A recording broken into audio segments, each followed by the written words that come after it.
प्रिय बहनों, आज हम लोग पढ़ेंगे क्लास 12 केमिस्ट्री में चैप्टर 3 इलेक्ट्रोकेमिस्ट्री, जिसे हिंदी में कहते हैं वैद्युत रसायन। यहाँ पर ये ध्यान देंगे, इलेक्ट्रोकेमिस्ट्री जो होता है दो शब्दों से मिल करके बना होता है।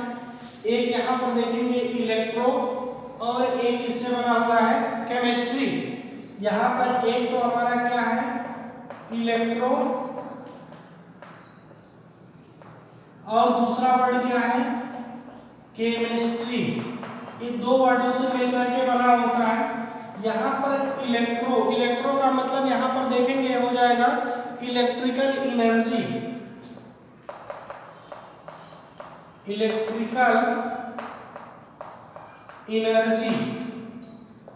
और यहाँ पर देखेंगे इसको इलेक्ट्रिकल एनर्जी को हिंदी में कहते हैं यहाँ पर वैद्युत ऊर्जा,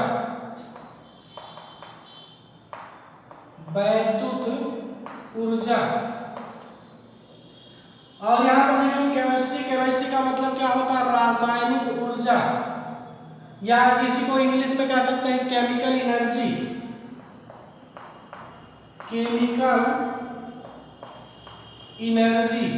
इसी को हिंदी में कहते हैं रासायनिक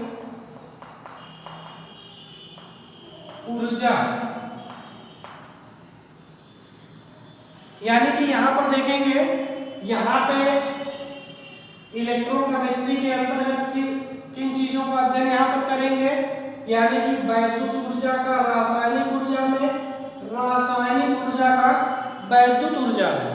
यानी कि इसको अगर हम डिफाइन करें तो किस प्रकार से करेंगे, वैद्युत ऊर्जा एवं रासायनिक ऊर्जा के परस्पर संबंध का अध्ययन रसायन विज्ञान की जिस शाखा में किया जाता है उसे क्या कहते हैं, वैद्युत रसायन या इलेक्ट्रोकेमिस्ट्री कहते हैं।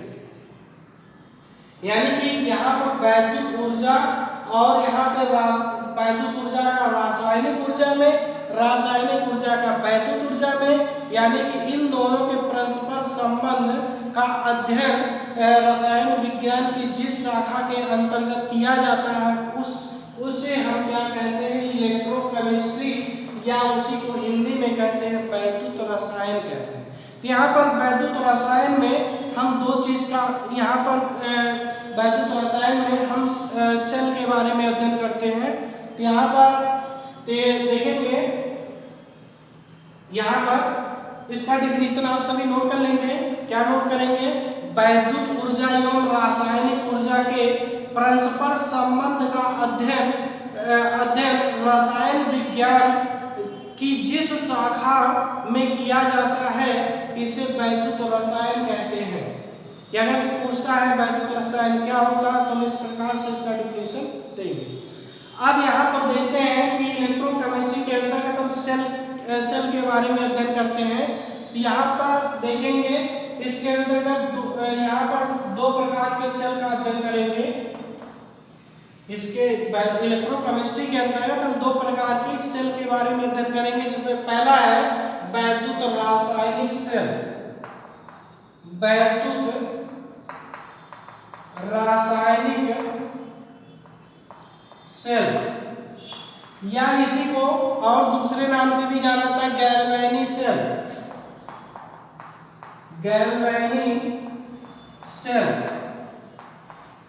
और तीसरा एक नाम से और जानते हैं वोल्टेज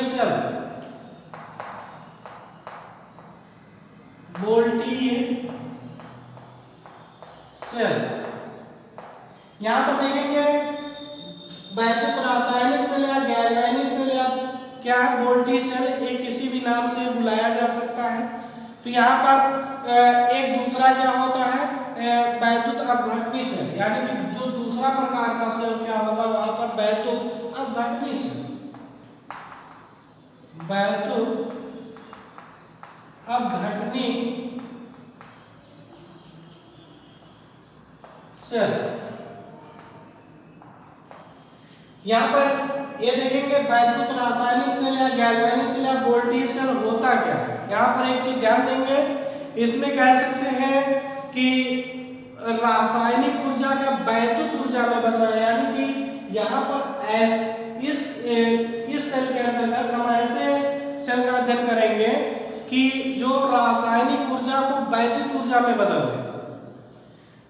जैसे हम घर में देखते हैं जो सेल्स होते हैं, टार्च में जो लगा हुआ सेल्स होता है, तो यानी कि उस सेल के अंदर जो कुछ रासायनिक अभिक्रिया होता है, उस रासायनिक अभिक्रिया से उसमें रासायनिक ऊर्जा उत्पन्न होता है और रासायनिक ऊर्जा से वो जो किसमें परिवर्तित हो जाता है, वैद्युत ऊर्जा में। यानी हम उसका अगर डिफिनेशन दें तो किस प्रकार से दें, यानी कह सकते हैं वह सेल जो रासायनिक ऊर्जा को वैद्युत ऊर्जा में बदलता है उसे वैद्युत रासायनिक सेल कहते हैं। एक बात पुनः सुनेंगे, वह सेल जो रासायनिक ऊर्जा को वैद्युत ऊर्जा में बदलता है उसे वैद्युत रासायनिक सेल कहते हैं। तो इस टाइप का हम एग्जाम्पल अगर से देखें, सबसे बेस्ट एग्जाम्पल जो हमारे सिलेबस में भी है, डेनियल सेल, जिसको हम अभी बाद में पढ़ेंगे। तो उसके पहले हम यहाँ पर ये जान लेते हैं वैद्युत अपघटनी सेल क्या होता है। वैद्युत अपघटनी सेल देखेंगे, यहाँ पर वैद्युत रासायनिक सेल का जस्ट अपोजिट होता है। यदि आप इसको याद कर चुके हैं तो आप इसको पुनः याद कर सकते हैं, यानी कि उसी का जस्ट अपोजिट कर देंगे। तो यानी कि यहाँ पर क्या हो जाएगा, वैद्युत, यहाँ पर ये क्या था, रासायनिक ऊर्जा को यहाँ पर एक किसमें बदल रहा था, ये रासायनिक ऊर्जा को किसमें बदल रहा था, वैद्युत ऊर्जा। अब यहाँ पर ये हमको याद रखना है कि यहाँ पर जो वैद्युत ऊर्जा है, यानी कि वैद्युत ऊर्जा को किसमें बदल रहा है, वैद्युत ऊर्जा किसमें बदल रहा है, ये रासायनिक ऊर्जा में। यानी कि इस प्रकार के सेल का अध्ययन क्या कहलाता है, वैद्युत अपघटनी सेल कहलाता है। उसको हम डिफाइन कैसे करेंगे, तो लिखेंगे, लिखने की लैंग्वेज में, वह सेल जो वैद्युत ऊर्जा को रासायनिक ऊर्जा में बदलता है वो क्या कहलाता है, वैद्युत अपघटनी सेल कहलाता है। तो ये तो था यहाँ पर, ये वैद्युत रासायनिक सेल किसे कहते हैं और यहाँ पर क्या था, वैद्युत अपघटनी सेल क्या होता है। तो यहाँ पर हम इसी सबसे पहले सेल की बात करते हैं, यहाँ पर क्या, डेनियल सेल क्या होता है उसको यहाँ पर डिटेल में समझेंगे। तो यहाँ पर हम ये चीज समझ चुके हैं कि यहाँ पर चैप्टर के बेसिक चीजों को हम यहाँ पर समझ चुके हैं कि इलेक्ट्रोकेमिस्ट्री किसे कहते हैं या वैद्युत रसायन क्या होता है। तो यानी कि यहाँ पर वैद्युत ऊर्जा और रासायनिक ऊर्जा के परस्पर संबंध का जिस रसायन विज्ञान के शाखा के अंतर्गत करते हैं उसे हम क्या कहेंगे, इलेक्ट्रोकेमिस्ट्री या वैद्युत रसायन कहते हैं। इसके अंतर्गत हम सेल्स का अध्ययन करते हैं जिसमें दो प्रकार के सेल्स होते हैं, एक वैद्युत रासायनिक सेल या गैल्वेनिक सेल या वोल्टेज सेल के नाम से जाना जाता है, और उसी को हम यहाँ पर दूसरा सेल क्या बोल रहे हैं, वैद्युत अपघटनी सेल, जिसमें वैद्युत रासायनिक सेल में क्या होता है, रासायनिक ऊर्जा को वैद्युत ऊर्जा में बदला जाता है, जबकि वैद्युत अपघटनी सेल में यहाँ पर वैद्युत ऊर्जा को रासायनिक ऊर्जा में बदला जाता है। अब यहाँ पर हम पढ़ेंगे डेनियल सेल, इसको आप सभी नोट कर सकते हैं यहाँ पर।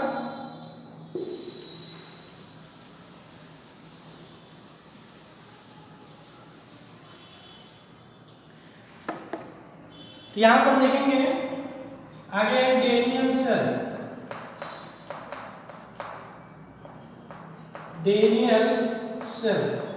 यहाँ पर देखेंगे सबसे इंपॉर्टेंट चीजें हैं डेनियल सेल।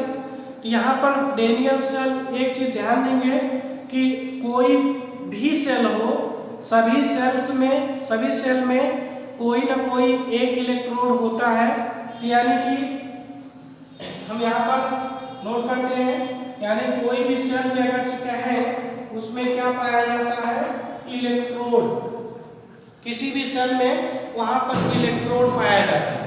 तो इलेक्ट्रोड जो होता है, कह सकते हैं कोई सेल आप लोग देखे होंगे, एक तरफ क्या होता है, प्लस होता है और दूसरी तरफ क्या होता है, माइनस होता है।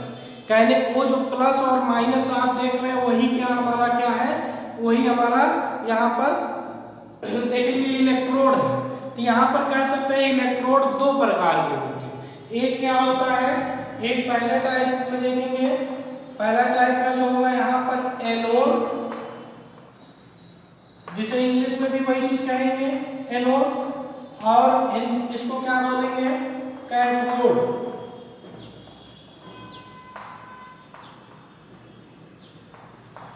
यहाँ पर इलेक्ट्रोड दो प्रकार के होते हैं, एक एनोड, दूसरा क्या होता है, कैथोड। यहाँ पर एनोड, हम यहाँ पर डेनियल सेल के लिए बात कर रहे हैं।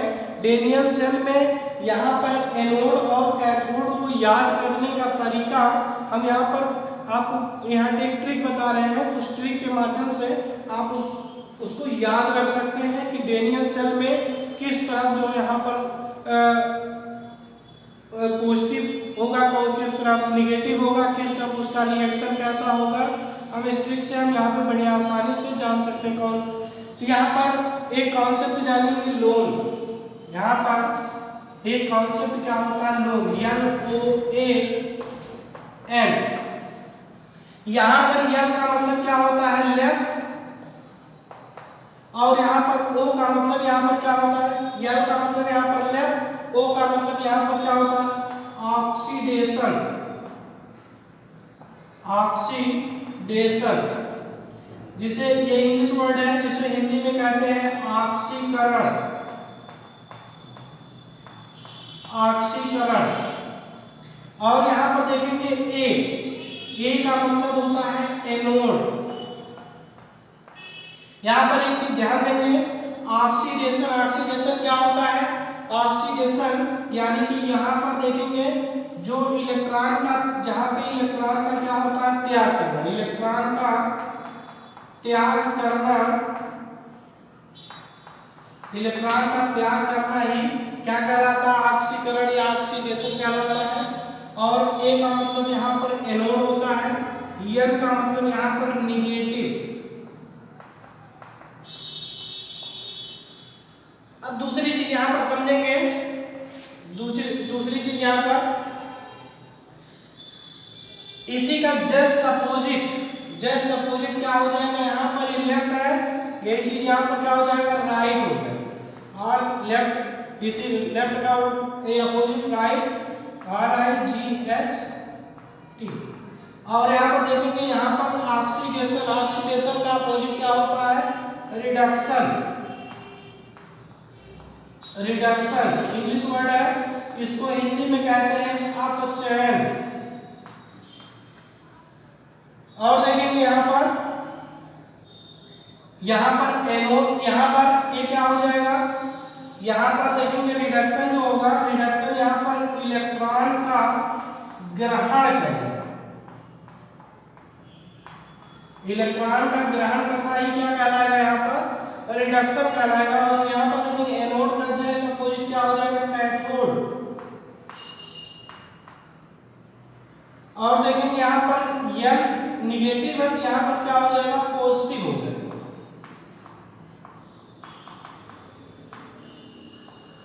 ये चीज हम याद रखेंगे, ये सिर्फ डेनियल सेल के लिए है। डेनियल सेल में किस तरफ हम यहाँ पे प्लस लगाएंगे, किधर से इलेक्ट्रॉन किधर जाता है, तो इस चीज की जानकारी के लिए हम इसको याद रखेंगे।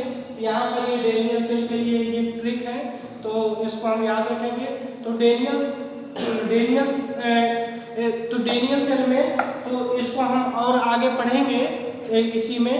यहाँ पर ये चीज हमको याद रहना चाहिए कि जो फार्मूला है, एनोड के लिए क्या याद रखेंगे, कैथोड के लिए क्या याद रखेंगे, और आगे इसी को हम डेनियल सेल में बात करते हैं। यहाँ पर हम आते हैं, यहाँ पर डेनियल सेल में इसको आप लोग याद रखेंगे। तो यहाँ पर हम डेनियल सेल की बात कर रहे हैं। यहाँ पर एक चीज ध्यान देना है, डेनियल सेल जो होता है वो दो चीजों से मिलकर के बना होता है, याद रखेंगे इसको। डेनियल सेल जो होता है वो दो चीजों से मिलकर के बना होता है, एक जिंक और दूसरा किससे, कॉपर से। यहाँ पर देखेंगे जिंक जो होता है ये अधिक अपक्रियाशील होता है। जिंक जो होता है क्या होता है, ये अधिक अपक्रियाशील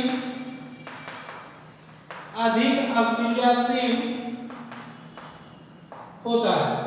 और कॉपर देखेंगे क्या होता है, कम अपक्रियाशील होता है। यहाँ पर ये भी ध्यान देना है, जो अधिक अपक्रियाशील होते हैं वे जो है इलेक्ट्रॉन का दान करते हैं।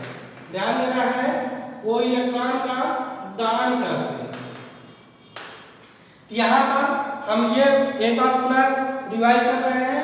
डेनियल सेल दो चीजों से मिलकर के बना होता है, एक जिंक से, दूसरा किससे, कॉपर से। तो यहाँ पर जिंक जो देखेंगे अधिक अक्रियाशील होता है, और जबकि देखेंगे कॉपर एक क्या होता है, कम अक्रियाशील होता है। और यहाँ पर देखेंगे जो अधिक अक्रियाशील होता है वो इलेक्ट्रॉन का क्या करता है, दान करता है। तो जो इलेक्ट्रॉन को दान करते हैं यहाँ पर और यहाँ पर ये कम अक्रियाशील है, इसलिए क्या करेगा, इलेक्ट्रॉन का एक ग्रहण करेगा। जो यहाँ पर हम ट्रिक बताए उसको इसमें देखेंगे, अधिक अक्रियाशील यहाँ पर क्या है, जिंक है। यानी कि ये इलेक्ट्रॉन का क्या कर रहा है, दान कर रहा है। यानी कि जो इलेक्ट्रॉन का दान करता है या इलेक्ट्रॉन का त्याग करता है वो हमारा एक क्या हो जाएगा वहां पर, वो देखेंगे हम लेफ्ट के लिए लिखेंगे, वो लेफ्ट साइड में होगा। यानी कि यहाँ पर जो हम यहाँ पर रखेंगे, जो इसके लिए हम एक सेल बनाएंगे, तो यानी कि जिंक को हम किधर रखेंगे, वो लेफ्ट में रखेंगे। और देखेंगे यहाँ पर इलेक्ट्रॉन, जिंक जो है इलेक्ट्रॉन का त्याग कर रहा है क्योंकि अधिक अक्रियाशील है, इसलिए क्या हो जाएगा, ऑक्सीडेशन हो जाएगा।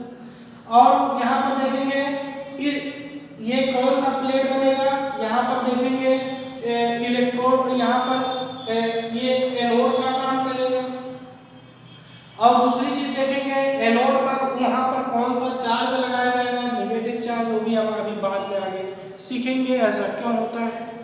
यहाँ पर देखेंगे यानी कि इसको हम बात करें तो हम यहाँ पे बनाने जा रहे हैं डेनियल सेल। तो डेनियल सेल हम बता चुके हैं दो चीजों से मिलकर के बना है। पहली चीज तो यानी कि डेनियल सेल को यहाँ पर तो एक तरफ हम यहाँ पर क्या लेते हैं, जिंक लेते हैं। एक तरफ यहाँ पर हम क्या लेते हैं, जिंक लेते हैं, जिंक इलेक्ट्रोड इधर लेते हैं, जिंक इलेक्ट्रोड। और एक तरफ यहाँ पर लेते हैं कॉपर इलेक्ट्रोड। यहाँ पर ये चीज ये समझ में आ रहा होगा, हम जिंक को यहाँ पर इधर क्यों लिखे हैं, लेफ्ट साइड में लिखे हैं, और कॉपर को कहाँ लिखे हैं, राइट साइड में लिखे हैं। और यहाँ पर लेफ्ट साइड में इसलिए लिखे हैं, यहाँ पर हम यहाँ पर बोले हैं ये जहाँ पर इलेक्ट्रॉन का दान करता है, इलेक्ट्रॉन का त्याग करता है, उस पर ऑक्सीडेशन होता है, वो हमेशा किधर लिखा जाता है, वो लेफ्ट में लिखा जाता है। वो कौन सा प्लेट होता है, एनोड का काम करता है। यानी कि वो कौन सा काम करेगा, एनोड का काम करेगा। यानी कि यहाँ पर ये जिंक इलेक्ट्रोड, यानी कि यहाँ पर कोई भी किसी कागज से इलेक्ट्रोड बनाना हो, सबसे अच्छा ये है जिसका इलेक्ट्रोड बनाना है उसी के विलयन में उसको डुबो देते हैं। ये चीज याद रखेंगे, किसी भी चीज का अगर से इलेक्ट्रोड बनाना है, जिस चीज का हम इलेक्ट्रोड बना रहे हैं उसी इलेक्ट्रोड को उस विलयन में डुबो देते हैं। तो हम यहाँ पर जिंक इलेक्ट्रोड बना रहे हैं, इसलिए जिंक के विलयन में यहाँ पर डिप करेंगे, और यहाँ पर इसको कॉपर का इलेक्ट्रोड यानी उसी के विलयन में हम यहाँ पर डिप करेंगे। तो यहाँ पर बात करते हैं इसको, यहाँ पर एक हम क्या लेते हैं, जिंक का रॉड लेते हैं, जिंक का छड़ लेते हैं। ये हमारा क्या है, जिंक का छड़, ये जिंक का छड़ है। तो जिंक के इसको इलेक्ट्रोड बनाने के लिए उसी के विलयन में, अर्थात यहाँ पे कोई ऐसा विलयन ले लेते हैं तो जो जिंक का विलयन हो, यानी कि हम ले सकते हैं जिंक सल्फेट ले सकते हैं। यानी कि जिंक सल्फेट से बने हुए विलयन में जिंक के रॉड को इसी में क्या करते हैं, डिप कर देंगे। ये हमारा क्या है, ये जिंक सल्फेट है। ये जो बना हुआ विलयन हमारा क्या है, जिंक सल्फेट है। वैसे ही यहाँ पर कॉपर इलेक्ट्रोड में कॉपर इलेक्ट्रोड के लिए ले लेते हैं, एक कॉपर इलेक्ट्रोड के लिए क्या लेते हैं, एक यहाँ पर रॉड लेते हैं। ये हमारा क्या है, कॉपर की छड़, कॉपर का छड़। यानी कि कॉपर के छड़ को यहाँ पर कॉपर से बने हुए विलयन में क्या करते हैं, डिप कर देते हैं। यहाँ पर क्या हो जाएगा, ये उसी में डिप कर देते हैं। तो यानी कि ये हमारा कॉपर का छड़ है। कॉपर के छड़ को हम यहाँ पर सबसे अच्छा जो है मानते हैं, यहाँ पर कॉपर सल्फेट का विलयन लेते हैं। तो यानी कि कॉपर के छड़ को कॉपर के सल्फेट विलयन में उसको क्या कर देते हैं, डिप कर देते हैं। अब यहाँ पर ये देखेंगे, ये जिंक के राड को और यहाँ पर कॉपर के राड को यहाँ पर इसको एक दूसरे को क्या करेंगे, कनेक्ट करेंगे। यानी कि यहाँ पर एक देखेंगे, एक बीच में हम गैल्वेनोमीटर जो यहाँ पर होता है उसका 0 पॉइंट होता है। तो गैल्वेनोमीटर का काम क्या होता है, यानी कि अगर से इसमें कुछ भी अगर से धारा प्रवाहित होता है या इलेक्ट्रॉन या कुछ भी अगर से इसमें से विक्षेपित होता है, तो इसमें से हमारा जो ये नोक है, नोक 0 से इधर उधर क्या हो जाएगा, हट जाएगा। यानी कि यहाँ पे ये हमारा 0 पॉइंट से या तो इधर या तो इधर, ये पता चलेगा कि इधर से धारा किधर की तरफ जा रहा है। तो गैल्वेनोमीटर का हमारा ये काम है। ये हमारा क्या है, ये यहाँ पर गैल्वेनोमीटर है, गैल्वेनोमीटर। तो गैल्वेनोमीटर का काम क्या है, ये आपकी धारा के विक्षेपित को यहाँ पर बताता है, यानी कि किधर से किधर की तरफ यहाँ पर जा रहा है। तो यहाँ पर एक चीज ये ध्यान देना है कि यहाँ से अगर से यहाँ पे ये जो जिंक होता है, यहाँ पर जो जिंक होगा, यानी कि जिंक देखेंगे क्या है, अधिक अक्रियाशील होता है। जो ये जिंक का एक प्लेट बना हुआ है, ये जिंक किस फॉर्म में है, सॉलिड फॉर्म में है। यहाँ पर ये जिंक कैसा है, ये सॉलिड फॉर्म में। और यहाँ पर ये क्या करता है, इलेक्ट्रॉन का त्याग करता है। इलेक्ट्रॉन का जैसे जैसे वहां पर त्याग करता जाएगा, यहाँ से क्या करेगा इलेक्ट्रॉन इसमें से, और जैसे जैसे इलेक्ट्रॉन का त्याग करेगा वैसे वैसे यहाँ से ये राड हमारा क्या हो जाएगा, उस विलयन में ये Zn2+ के रूप में यहाँ पर एकत्रित होने लगे। यानी कि Zn2+ यहाँ से 2 इलेक्ट्रॉन निकला, 2 इलेक्ट्रॉन निकलने के बाद ये तुरंत जो है ये इसमें 2 इलेक्ट्रॉन यहाँ से निकला और जो यहाँ पे जिंक बचा यहाँ से ये विलयन में मिल गया। यानी कि यहाँ पर बात करें, ये हमारा जिंक सॉलिड में था, जिंक कैसा था, ये सॉलिड में था। ये सॉलिड जब देखेंगे उसके विलयन में डिप किया जाता है, तो यहाँ पर ये Zn2+ यानी कि यहाँ पर ए इलेक्ट्रॉन का क्या करता है, त्याग देता है। यानी कि 2 इलेक्ट्रॉन का क्या करेगा, त्याग करेगा। ये सॉलिड फॉर्म में था जिंक, और जैसे ही विलयन में मिला तो ये क्या बन गया, Zn2+ अर्थात यहाँ से इलेक्ट्रॉन कहाँ गया, इलेक्ट्रॉन हमारा ऊपर की तरफ चला गया। यहाँ पर एक इलेक्ट्रॉन ऊपर की तरफ चला गया, यानी कि इलेक्ट्रॉन इस प्रकार से जा रहा है। यानी कि यहाँ पर ये इलेक्ट्रॉन इस इधर को जा रहा है, इस विलयन में जा रहा है। और यहाँ पर देखेंगे जो इस विलयन में मिल रहा है, तो जो विलयन में जिंक मिल रहा है उसको हम एक्वस बोलते हैं।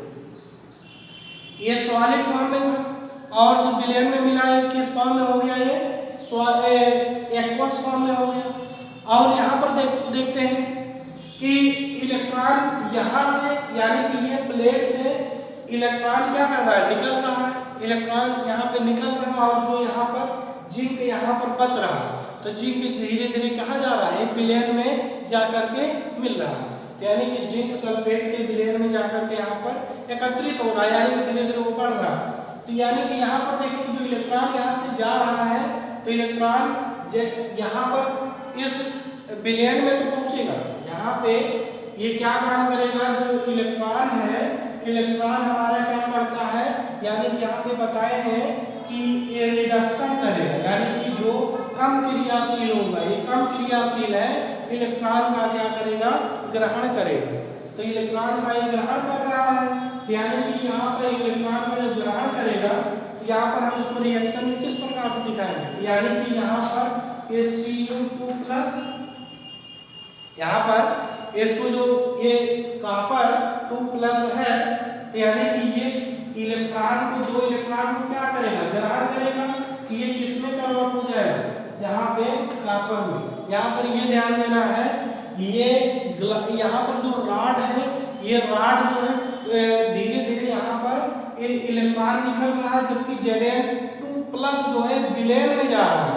जबकि यहाँ पर इस विलयन में जो उपस्थित कॉपर Cu2 यहाँ पर देखेंगे ये CuSO4 यानी कि Cu2+ और SO4 2-, यानी कि जब जैसे इलेक्ट्रॉन यहाँ पर आएगा तो यहाँ पर ये जो Cu2+ है ये क्या करेगा, ये धीरे धीरे इसके ऊपर क्या होने लगेगा, एकत्रित होने लगेगा, इसके ऊपर यहाँ पर ये जमने लगेगा।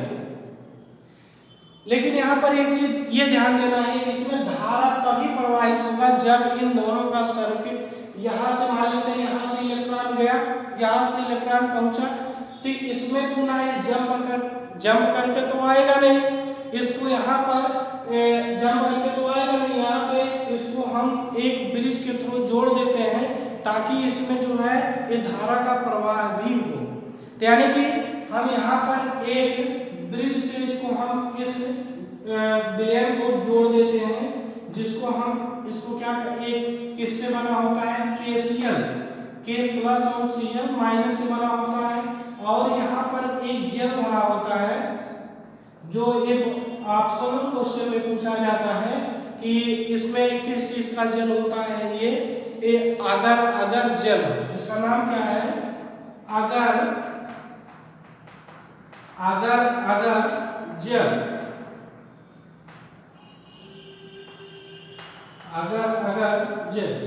और ये जो हमारा जोड़ने का काम कर रहा है इसको हम क्या कहेंगे, इसको हम कहेंगे लवण सेतु, लवण सेतु। ये चीज यहाँ पर देखेंगे, इसको हम क्या बोलेंगे, लवण सेतु बोलेंगे। अब यही चीज यहाँ पर देखेंगे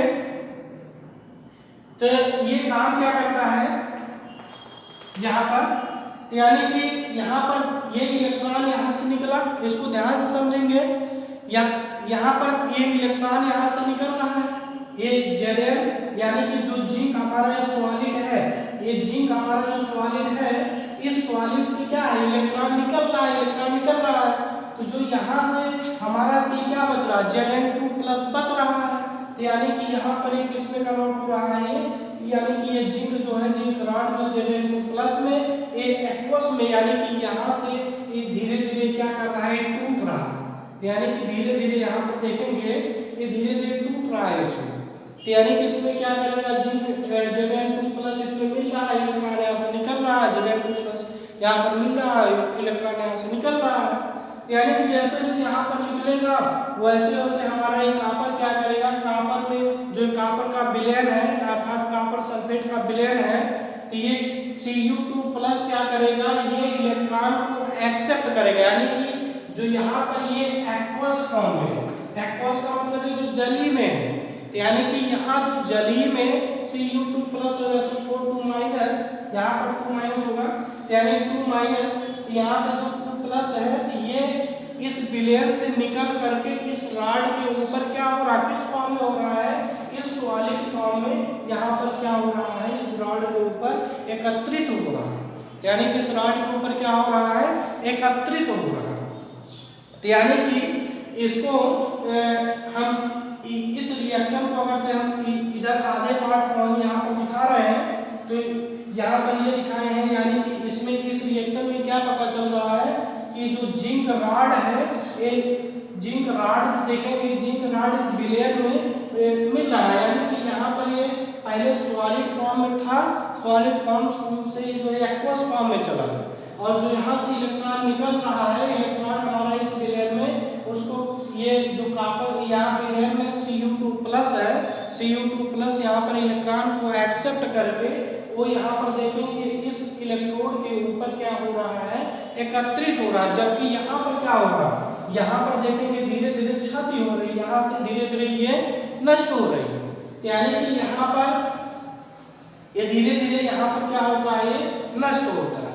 तो ये इस प्रकार से यहाँ पर एक चीज ये भी ध्यान देना है कि हमारा इलेक्ट्रॉन अगर से यहाँ पे जिधर इलेक्ट्रॉन जाता है उसके अपोजिट दिशा में धारा बहता है, जिसको हम लोअर क्लास में पढ़े होंगे। यहाँ पर देखेंगे कि इलेक्ट्रॉन जो होगा, इलेक्ट्रॉन यहाँ जिस तरफ यहाँ पर जाएगा, इलेक्ट्रॉन जिधर जाता है यानी कि उसके विपरीत दिशा में हमारा क्या होता है, धारा बहता है। कहने का मतलब यहाँ इस तरफ हमारा क्या जा रहा है, इसमें इलेक्ट्रॉन जा रहा है, और जबकि इस दिशा में क्या होगा, यहाँ पर धारा प्रवाह। यहाँ एक तरफ क्या होगा, यहाँ पर एक तरफ जो है विद्युत धारा कह सकते हैं, विद्युत धारा, यानी कि हमारा इलेक्ट्रॉन इधर जा रहा है और इसके अपोजिट दिशा में धारा बहता है। इसको इतना याद रखेंगे, धारा जो होता है हमेशा वो किधर से किधर बहता है, इलेक्ट्रॉन के बहने के विपरीत दिशा में विद्युत धारा यहाँ पर ये बहता है। और इसमें ये भी पता चलेगा, यानी कि यहाँ पर देखेंगे जो यहाँ पर इलेक्ट्रॉन को ग्रहण कौन करेगा, कौन सा यहाँ पर इलेक्ट्रोड करेगा, जो यहाँ पर जो कौन सा यहाँ पर होगा, जिस पर यहाँ पर पॉजिटिव होगा, यानी कि जिस इलेक्ट्रोड पर यहाँ पर पॉजिटिव होगा वही तो हमारे इलेक्ट्रॉन को ग्रहण करेगा। तो यानी कि जहाँ से इलेक्ट्रॉन निकल रहा है, यानी कि जहाँ से अधिकता है, यानी कि एक हमारा यहाँ पर ये धनावेशित और दूसरा क्या हो जाएगा, यहाँ पर ये दूसरा प्लेट हो जाएगा, कौन सा प्लेट दिखाएगा, ये ऋणावेशित दिखाएगा। अब यहाँ पर हमें ट्रिक से समझते हैं, यानी कि जहाँ से इलेक्ट्रॉन यहाँ पर ये त्यागता है, इस ट्रिक में देखेंगे, यानी कि जहाँ से इलेक्ट्रॉन त्यागता है, पहली चीज वहाँ पर क्या होगा, ऑक्सीडेशन, यानी कि ऑक्सीडेशन कहाँ पे हो रहा हो, एनोड पर हो रहा है। कहने का मतलब हम इस प्लेट का नाम क्या दे सकते हैं, एनोड दे सकते हैं। और इस प्लेट का नाम अर्थात यहाँ पे जो दिया गया है, यहाँ पर दिया गया है क्या, इलेक्ट्रॉन का ग्रहण करना, यानी कि यहाँ पे इलेक्ट्रॉन का ग्रहण करना है, तो ये किस प्लेट पर हो रहा है, कैथोड पर हो रहा है, इसलिए यहाँ पर क्या नाम दिया जा सकता है, इस प्लेट का नाम कैथोड दिया। यानी कि हम इस चीज को समझ सकते हैं कि डेनियल सेल में एनोड किधर लिखेंगे और किधर कैथोड लिखेंगे। तो यानी कि जिधर ऑक्सीडेशन होता है उधर हम क्या लिखेंगे, यहाँ पर एनोड लिखेंगे। एनोड को हम यहाँ से माइनस से प्रदर्शित करते हैं, और कैथोड यहाँ पर क्या हो जाएगा, इलेक्ट्रॉन का ग्रहण करता है, और यहाँ पर ये क्या हो जाएगा, ये ग्रहण करेगा, और इसको हम किससे प्रदर्शित करेंगे, प्लस से प्रदर्शित करेंगे। इतना हम समझ रहे हैं कि आप सब समझ चुके होंगे। तो यानी कि इसके आगे हम बढ़ते हैं तो किस प्रकार से, तो यानी कि यहाँ एक चीज यहाँ पर ध्यान देंगे, यहाँ पर हम इतने पार्ट को, यहाँ पर इसके आधे पार्ट जो यहाँ पर लिखा गया है और इसके ये आधे पार्ट, इसको हम क्या बोलेंगे, इसको बोलेंगे ऑक्सीकरण अर्ध सेल। इसको क्या बोलेंगे, इतने पार्ट को ऑक्सीकरण अर्ध सेल। और इधर क्या हो जाएगा, अपचयन अर्ध सेल। यहाँ पर इसको याद रखेंगे, यानी कि यहाँ पर ये इतने पार्ट को क्या बोलेंगे, ऑक्सीकरण अर्ध सेल बोलेंगे, और इसको क्या बोलेंगे, यहाँ पर अपचयन अर्ध सेल बोलेंगे। और जो यहाँ पर रिएक्शन हम लिखे हैं, रिएक्शन को क्या बोलेंगे, ऑक्सीकरण अर्ध अभिक्रिया बोलेंगे। इस रिएक्शन को क्या बोलेंगे, ऑक्सीकरण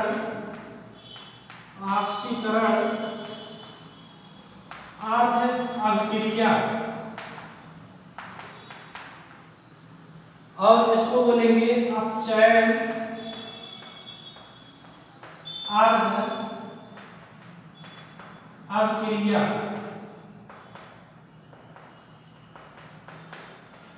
यहाँ पर ये चीज ध्यान देंगे, जब दो अर्ध सेल आपस में मिलते हैं तो एक सेल का निर्माण होता है।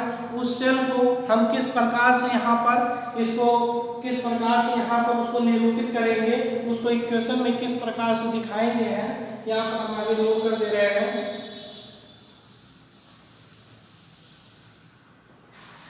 तो यहाँ पर देखेंगे तो एक अर्ध सेल हमारा ये है और दूसरा अर्ध सेल हमारा ये है। तो यानी कि यहाँ पर लिखा गया है Zn यहाँ पर पहले इक्वेशन को हम यहाँ पर लिख लेते हैं Zn 2 प्लस यहाँ पर देखेंगे 2 इलेक्ट्रॉन्स लिखे गए हैं। ये सॉलिड फॉर्म में है, ये एक्वस फॉर्म में है, तो इसको बताने की जरूरत नहीं है क्योंकि यहाँ पर हम लिख चुके हैं। और दूसरा हमारा इक्वेशन क्या है, यहाँ पर Cu2 प्लस और यहाँ पर ये देखेंगे 2 इलेक्ट्रॉन को क्या करता है, एक्सेप्ट करता है, ठीक इसमें कन्वर्ट हो जाता है कॉपर में। तो यहाँ पर यानी कि जब 2 अर्ध सेल आपस में मिलते हैं, जब 2 अर्ध सेल आपस में मिलते हैं तो एक पूरे जो है यहाँ पर अर्ध सेल का निर्माण होता है। यहाँ पर यानी कि यहाँ पर इलेक्ट्रॉन को कैंसिल कर सकते हैं, तो जो बचेगा यहाँ पे Zn प्लस Cu2 प्लस यहाँ पर लिख सकते हैं Zn2 प्लस यहाँ पर कॉपर। तो यानी कि इस फॉर्म में जो लिखा हुआ है, तो यानी कि ये किस फॉर्म में है, ये सॉलिड फॉर्म में है, एक किस फॉर्म में है, एक्वस फॉर्म में है, और एक किस फॉर्म में है, ये एक्वस फॉर्म में है, और ये किस फॉर्म में है, सॉलिड फॉर्म में है। ये क्या कहलाता है, सेल अपक्रिया कहलाता है, सेल अपक्रिया कहलाता है। ये क्या कहलाएगा, सेल अपक्रिया कहलाता है। यहाँ पर हम एक चीज और समझते हैं, यहाँ पर ये जो दिया गया है, एक जो लवण सेतु का काम क्या होता है, यहाँ पर उसको समझते हैं। जो इसका जो है लवण सेतु बीच में एक ब्रिज का काम कर रहा है, इसका प्रयोग क्यों करते हैं, यहाँ पर इसको समझेंगे। यहाँ पर एक चीज ध्यान दीजिए, जैसे जैसे यहाँ पर जिंक यहाँ से गलता हुआ इस विलयन में मिलता जाएगा, वैसे वैसे एक स्थिति ऐसा आएगा कि इस पूरे विलयन में यहाँ पर जिंक Zn2 प्लस की यहाँ पर क्या हो जाएगी, अधिकता हो जाएगी, और यहाँ से Cu2 प्लस जो है यहाँ विलयन से निकल करके इस रॉड पर चलाएगा, जिसमें इस विलयन में SO4 माइनस की अधिकता हो जाएगा। तो यानी कि जब इसकी अधिकता हो जाएगा तो इसमें धारा प्रवाह होना क्या हो जाएगा, बंद हो जाएगा। तो यानी कि उस धारा प्रवाह जब बंद ना हो, उसके लिए हम यहाँ पे ये क्या करते हैं, एक यहाँ पर एक लवण सेतु का प्रयोग करते हैं, जो KCl से बना होता है, पोटेशियम क्लोराइड से बना होता है। तो पोटेशियम क्लोराइड काम क्या करता है, तो यहाँ पे जो जिंक की अधिकता होती है, यहाँ पे ये देखेंगे क्लोरीन यानी कि Cl इससे अपक्रिया करके, यानी कि यहाँ पर क्या अपक्रिया बना लेता है, Zn, और यहाँ पर Zn2 प्लस और Cl माइनस से अपक्रिया करता है, तो ZnCl2 से यहाँ पर बना लेगा, जो इसके नीचे तली में ये बैठता हुआ ये चला जाएगा। यानी कि इससे ये आपका ये जो नीचे तली में बैठ रहा है ZnCl2, ऐसे ही ये काम करेगा जो SO4 माइनस है।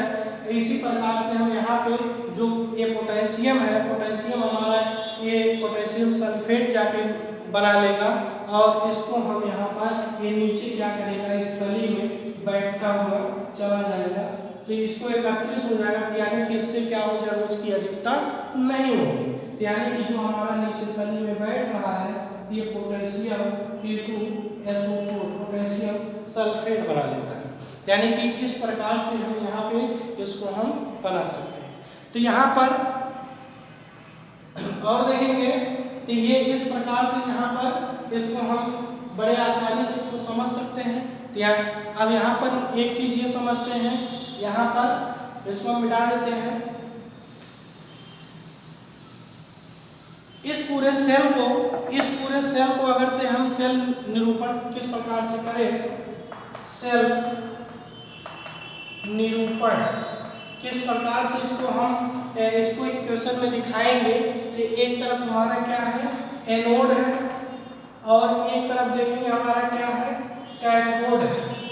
तो एनोड पर देखेंगे यहाँ पर माइनस सिंबल है, और यहाँ पर देखेंगे क्या है, ए प्लस सिंबल है। तो यानी कि यहाँ पर इस पूरा जो विलयन हमारा बता रहा है, तो यानी कि यहाँ पर देखेंगे जिंक किस फॉर्म में है, सॉलिड फॉर्म में है। तो यानी कि जब जिंक टूटता है तो Zn2 प्लस में जाता है, Zn2 प्लस यहाँ पर एक किसमें कन्वर्ट हो जाता है, एक्वस में कन्वर्ट हो जाता है। एक्वस में कन्वर्ट हो जाता है, तो बीच में हमारा ये क्या काम कर रहा है, एक ब्रिज का काम कर रहा है। जो यहाँ पर क्या लिखा गया है, ये हमारा क्या है, लवण सेतु, ये लवण सेतु की तरह काम करता है। तो यानी कि यहाँ पर देखेंगे तो ये देखेंगे इसमें इस वाले विलेन में ये Cu2+ यानी कि जो एक्वस का है वो किस में कन्वर्ट हो जाता है, यहाँ पे एक्वस किस में कन्वर्ट हो जाएगा, कॉपर में, अर्थात कि सॉलिड में जो इसके ऊपर ये जमा होने लगता है। तो इस प्रकार से इसमें तो इस जो पूरी ये बात कही गई है इसको हम इतने ही लाइन में इसको बड़े आसानी से समझ सकते हैं।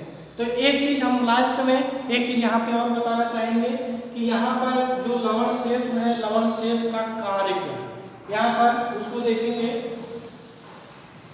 लवण सेतु का कार्य,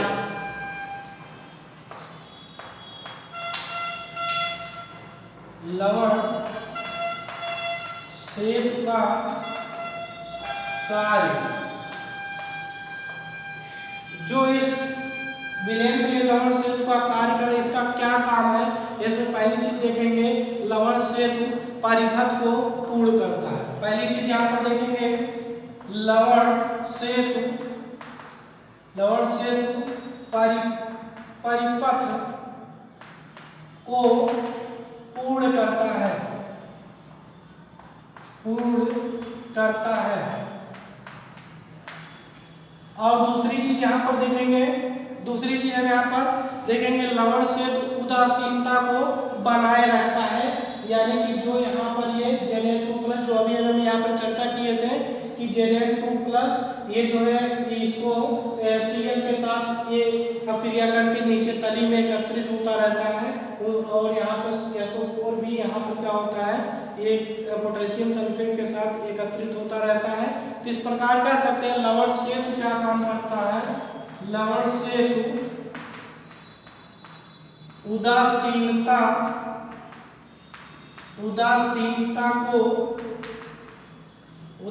को बनाए रखना। ये देखेंगे, ये आपका प्रयोग, इसको अगर हम क्वेश्चन में दिखाएं तो क्या दिखा सकते हैं, इसमें जो यहाँ पर उदासीनता को किस प्रकार से वो दिखा सकते हैं, दिखाएंगे। यहाँ पर Zn2+ जो होता है ये देखेंगे यहाँ पर क्या हो जाएगा, ये 2 क्लोरीन के साथ यहाँ पर अपक्रिया करके ZnCl2 के रूप में क्या होता है, ये बन जाता है। जो ये क्या होता है, ये सॉलिड फॉर्म में होता है। जो यहाँ पर एकत्रित हो रहा है ये हमारा किस फॉर्म में है, सॉलिड फॉर्म में। और उसी को देखेंगे यहाँ पर जो इस यहाँ पर देखेंगे K2SO4 यानी कि यहाँ पर क्या हो जाएगा 2K+, और यहाँ पर देखेंगे यहाँ पे +SO4 2- ये दोनों अक्रिया करके K2SO4 यहाँ पर जो इस जगह पे एकत्रित हो रहा है, ये किस फॉर्म में उपस्थित हो रहा है, ये देखेंगे ये भी हमारा किस फॉर्म में है, सॉलिड फॉर्म में एकत्रित हो रहा है। तो यानी कि इस प्रकार से हम इसको, यदि हम इतना हम समझ चुके हैं तो आप समझिए कि यहाँ पे इस चैप्टर को हम यहाँ पे 60% चैप्टर कवर कर चुके हैं। तो इसको आप लोग सभी नोट करेंगे, तो बाकी जो है और इसके आगे बाद में बताया जाएगा। तो आज के लिए बस इतना ही। यदि आप इतना समझ चुके हैं तो आप ये समझिए इलेक्ट्रोकेमिस्ट्री का 60% चैप्टर इस में आपका कंप्लीट हो चुका है। तो आज के लिए बस इतना ही। धन्यवाद।